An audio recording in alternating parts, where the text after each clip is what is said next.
He looked down at it, then up, and did something no one expected. He stepped back, eyes wide, and began to cry. The Texas sun dipped low behind the dry hills. Wind moved slow across rusted fences and dry earth. Somewhere behind barbed wire, smoke curled upward from a ranch-style grill. The sound of meat hitting hot iron echoed against the quiet. A handful of American soldiers stood by the fire, flipping thick patties of ground beef. The scent carried through the fence: grilled fat, toasted bread, pepper and smoke. On the other side stood German prisoners of war. One of them, thin and sunburned, stared at the tray being carried toward the gate.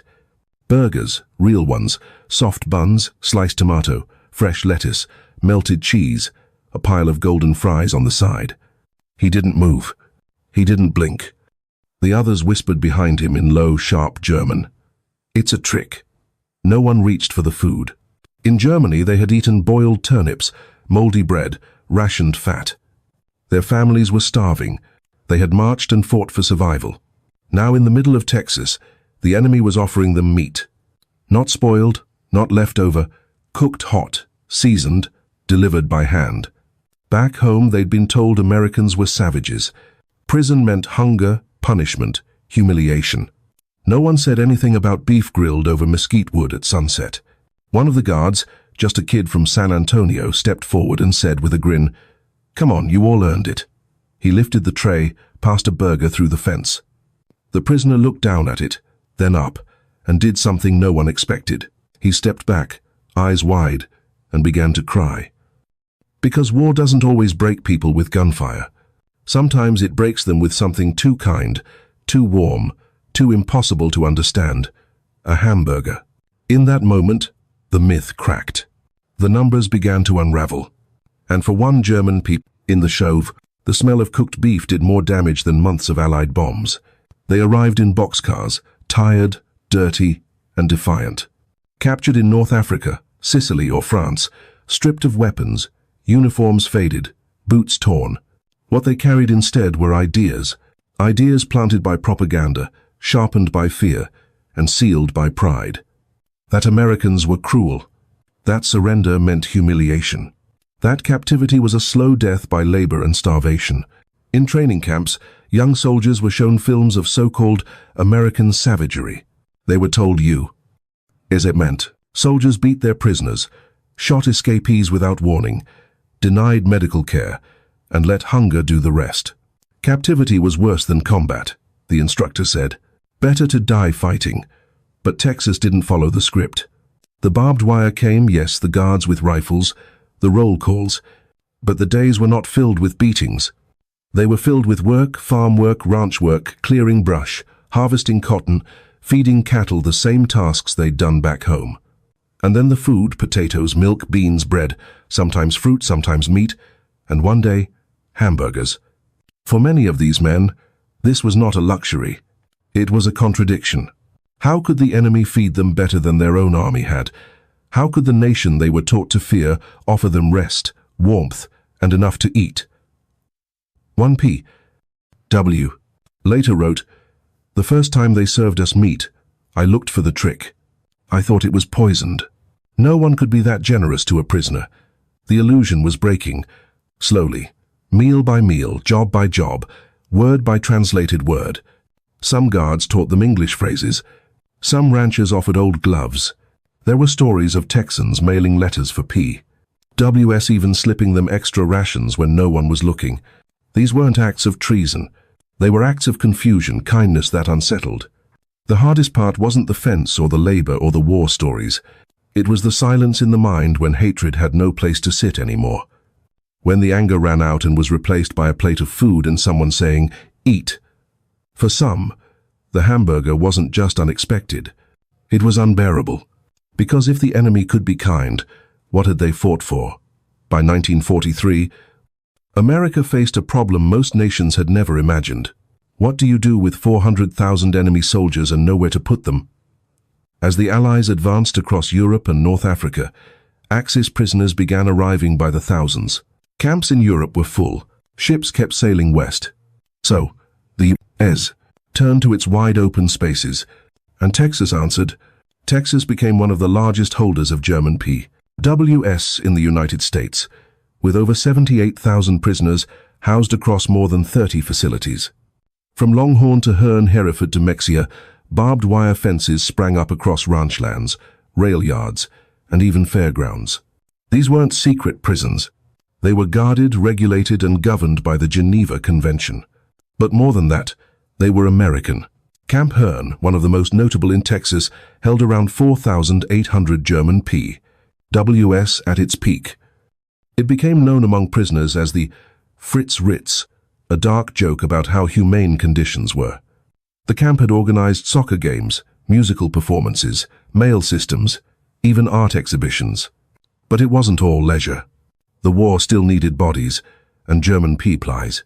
WS became a crucial labor force. By law, under the Geneva Convention, prisoners could be made to work, but only non-military tasks, and never inhumane conditions. In Texas, that meant farms and ranches. Labor shortages plagued the rural South, where young American men had gone to war and old men struggled to keep land productive. The solution was pragmatic. Pay German prisoners to pick cotton, haul hay, fix fences. They were paid in script, fake currency to use at camp canteens. It wasn't much, but it gave them coffee, soap, postcards, and cigarettes. And more than that, it gave them rhythm. Each morning, guarded trucks picked up teams of POWs and drove them to local farms. One day they were mending fence posts, the next digging irrigation lines. The weather was brutal. The work was real. But it was work. Something familiar, structured, and strangely dignifying. Some Texans, skeptical at first, came to rely on their German workers, and some POWs came to prefer ranch labor to their lives back home. One rancher in McLennan County said, "They worked harder than some of my own hands." And they said, "Thank you," in English. Food became central to this strange relationship. The U.S.'s moved to complain. Military provided 3 meals a day, about 2,800 to 3,500 calories depending on assignment. In Germany, by 1944, civilian rations had dropped below 1,500 calories, and meat was a memory. For German prisoners in Texas, a full plate wasn't just nourishment. It was cognitive dissonance. They had been captured expecting misery, and were now eating beef, potatoes, and bread under the sun. This contradiction became more powerful than any leaflet. When a ranch family cooked extra cornbread or slipped a few fried pies into the lunch crate, it didn't just fill stomachs. It cracked ideology. Men raised on fear, told that Americans were monsters, now faced something more confusing: compassion. But nowhere was that break more profound than in the moment the hamburgers arrived. Because burgers weren't just food, they were American symbols. Fast, hot, generous, unapologetic. For men who had been through the worst of war, who had seen firebombs destroy cities, who had marched through Russian winters, the real shock wasn't captivity. It was kindness served on a paper plate. In war, numbers don't just measure logistics. They measure belief. They decide whether a man thinks his side can still win or whether he begins to question everything. And for the German prisoners held in Texas, it was the numbers that broke them. By 1944, food in Germany had become a memory. The average civilian was living on 1,200 to 1,500 calories a day, and that was in the best conditions. Cities like Berlin and Cologne, under constant Allied bombing, saw supplies collapse. Ration cards offered little dried peas, black bread, ersatz coffee, powdered milk. Meat had vanished. Real sugar was priceless. People boiled cabbage stems for soup, scraped fat off paper wrappings, shared single eggs among families. Even frontline soldiers weren't spared. Wehrmacht troops in Italy and France reported receiving 1,700 to 1,900 calories daily, barely enough to sustain men marching or under fire. Wounded men recovered slower. Morale dropped. Internal memos from German command admitted, "We are feeding ghosts." Then came capture, transport, processing, and Texas. In Texas, German POWs were issued daily rations of 2,800 to 3,500 calories, tailored to physical labor. Most were assigned to ranches, cotton fields, or orchard work. That meant protein, starch, vegetables, even desserts. Camp kitchens served thick stews, boiled potatoes, buttered rolls, and most shockingly, beef grilled, sliced, ground into patties. Hamburgers, a food item so quintessentially American, so loud in flavor, so rich in fat and salt that it functioned like a cultural lightning bolt. For men who hadn't seen a real cut of meat in 2 years, it was too much, too good, too symbolic. The Geneva Convention had rules, but it never expected a country to feed prisoners better than it fed civilians. The WWII POW followed the rules to the letter, and Texas went further. Ranchers donating excess produce, local bakers supplying bread, even church groups sent pies to the camp. One German wrote in his diary, "I don't understand this place. We eat like kings in a land we came to destroy." The guards saw it too. One wrote home, "If we gave our boys the same plates we give the Krauts, we'd have riots." But there was no resentment, just confusion, because the numbers didn't lie. German prisoners under armed watch were eating more calories per day than American civilians during rationing. More fat, more meat, more variety, more flavor. This was the math that hurt. Not bombs, but calories. Not losses on the battlefield, but gains on the plate. Every meal in captivity reminded the German POWs of what they had lost. Not just control of the war, but control of the story. The myth that they were the superior civilization, the stronger nation, the better people. All of that was challenged by beef sizzling on a Texas grill. Many couldn't reconcile it. Some refused to eat at first, believing the food was drugged. Others ate slowly, eyes wide, chewing as if waiting for someone to slap the plate away. A few wept openly, not from hunger, but from shame. The burger wasn't just meat.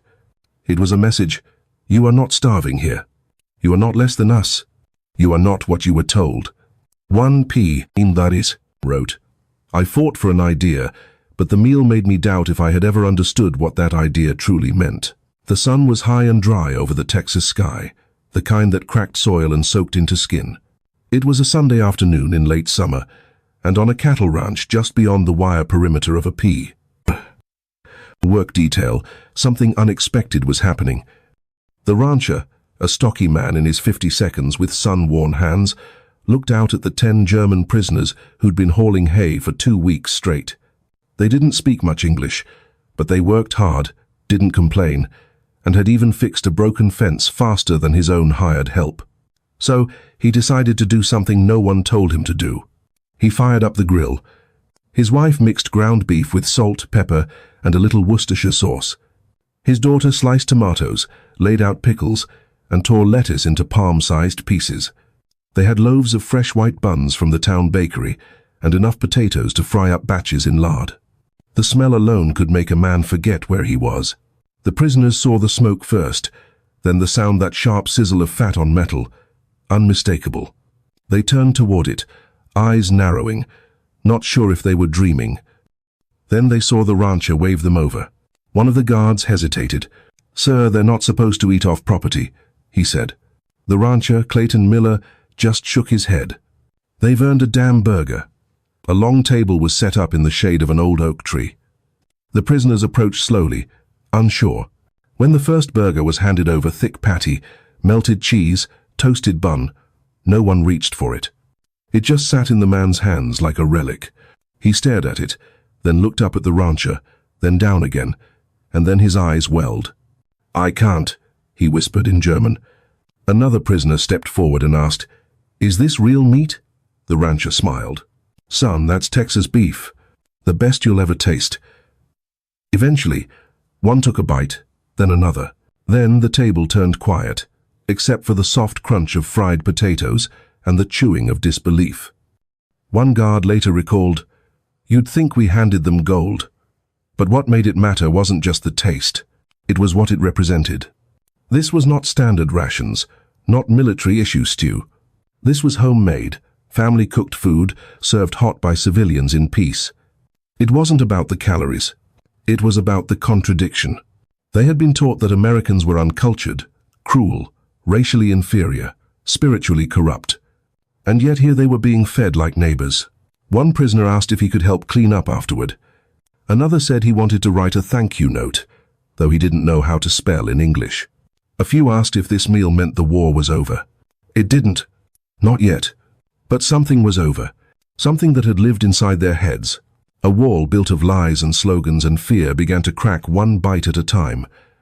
That night, back in the camp, the men didn't talk about military orders or escape plans. They talked about mustard, about ketchup, about whether it was okay to enjoy what they were given. One man confessed to another, "I was afraid it was poisoned, but it was just food. Just food, but not just anything." That burger meant memory. It meant a smell they wouldn't forget. It meant Texas wasn't what they'd been told. And if Texas wasn't, maybe the rest of America wasn't either. In war, the moment of collapse rarely comes with a blast. Sometimes it comes with beef, bread, and a stranger saying, "You've earned it." The collapse didn't begin with hunger. It began with too much. After the hamburger meal, some prisoners returned to their barracks in silence. A few joked nervously, trying to turn the moment into something ordinary, but the rest just sat still. One POW later said, "It felt like I'd stepped off a map. I wasn't a soldier. I wasn't a prisoner. I didn't know what I was anymore." They had prepared themselves for captivity, for punishment, for mistreatment. And yet here they were, fed well, spoken to gently, handed food with both hands. No shouting, no beatings, no denial of dignity.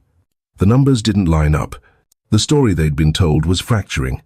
In training, they were shown images of American cruelty, black and white films of executions, propaganda cartoons, stories of starvation camps.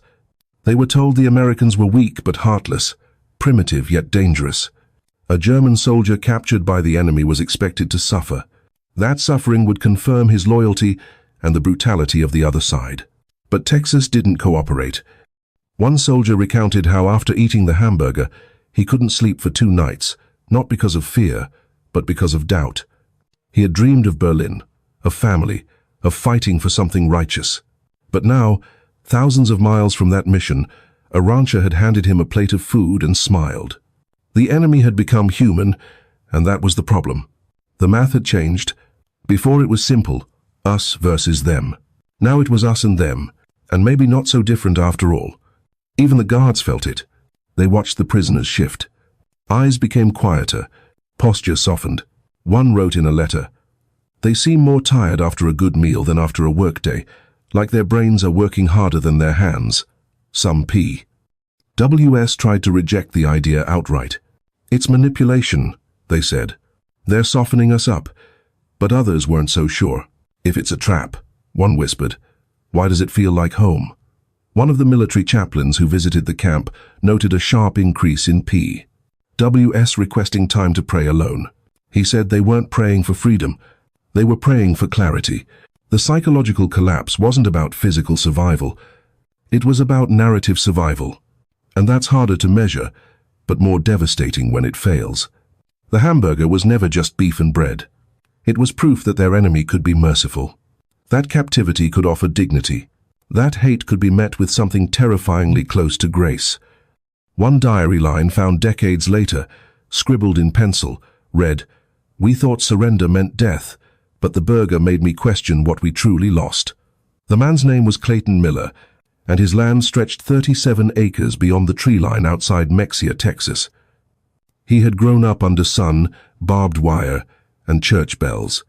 By 1944, 2 of his sons were overseas with the 36th Infantry Division. His third boy was still in school. Clay stayed back to manage the ranch, raise cattle, and survive the war the best way he could, by feeding America. But he didn't expect he'd be feeding Germans too. The government sent letters asking ranchers to accept labor from the nearby POW camp. The war had drained the local workforce. Mexia's young men were in France or the Pacific. Clay didn't ask many questions. He needed hands. The men arrived in trucks watched by in the guards, 10 of them, all German. They were thin, quiet, sunburned, but they worked. For weeks, Clay observed them. They moved fast, respected his tools, didn't steal. His wife noted one of them singing while fixing a gate. "They're not devils," she told him one night at the dinner table. "They're just boys." On the 19th day, the work crew finished clearing an entire pasture, 3 days ahead of schedule. No complaining, no rest breaks asked, just done. Clay didn't say much, but something stuck with him. He walked back inside and told his wife, "I reckon they deserve a hot meal." She didn't question it. They made the call to the camp officer. Off-duty, non-combat meal, outdoors, supervised. The officer shrugged and said, "Yes, as long as no alcohol, no gifts, no unapproved communication." Clay agreed, but what he planned wasn't rations. He built a fire pit, threw real mesquite wood down, ground the beef himself. His wife prepped vegetables. His daughter buttered buns and wrapped them in wax paper. They made 16 hamburgers, 10 for the prisoners, 4 for the guards, 2 extra, just in case. When he carried the tray out toward the shaded table, Clay saw the way they froze. Like animals expecting a trap. He said nothing, just nodded. Later, in a private journal entry found years after his death, Clay wrote, "I thought they'd run at it, but they didn't." One of them looked at the burger like it was a painting, like it couldn't be real. Clay never forgot what happened next. One of the prisoners, a boy no older than 19, broke down crying after his first bite. He didn't speak, just covered his face and turned away. Clay didn't know his name. He never asked, but he wrote, "I think I did more damage with meat than my boys did with bullets." The next day they worked quieter. One German nodded at him after lifting a heavy feed sack. Just a nod, that was it. But Clay felt it. When the war ended, he never saw them again. But one spring morning in 1950, a letter arrived from Bavaria, written in shaky English. No return address. Just the words, "Dear Mr. Miller, I dream of the burger. Thank you, I tell my son about Texas." For decades after the war, silence covered their memories like dust. Many of the German POWs who returned home never spoke of Texas. They resumed lives in rubble, rebuilt homes brick by brick, raised families in cities, still missing half their roofs. There were jobs to find, wounds to hide, and history to ignore. But some of them quietly wrote. Letters survived. Journals were hidden in basements. And when they resurfaced, some through university archives, others through family collections, one thing became clear. What stuck with them wasn't the war, it was the hamburger. One former exam, Günther Emmen, returned to Frankfurt and worked as a machinist. He never joined a political party again, never saluted another uniform.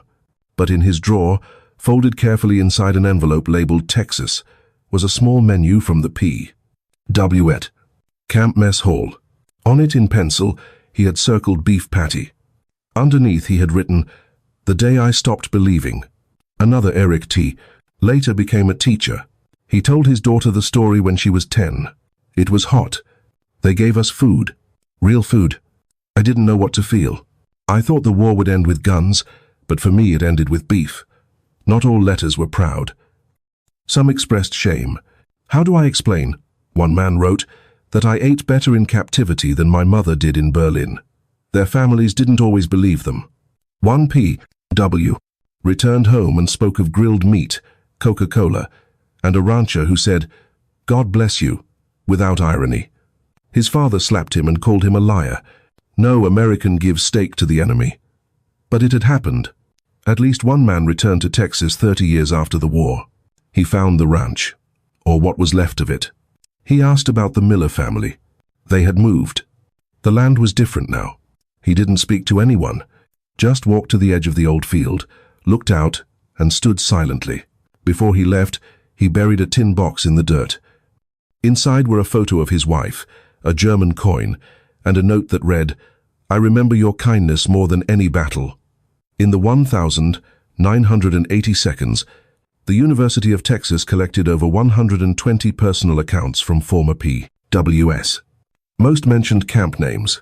Many mentioned boredom, fences, or long marches. But scattered across those pages were 3 words that appeared more often than anyone expected. Burger, Texas, thank you.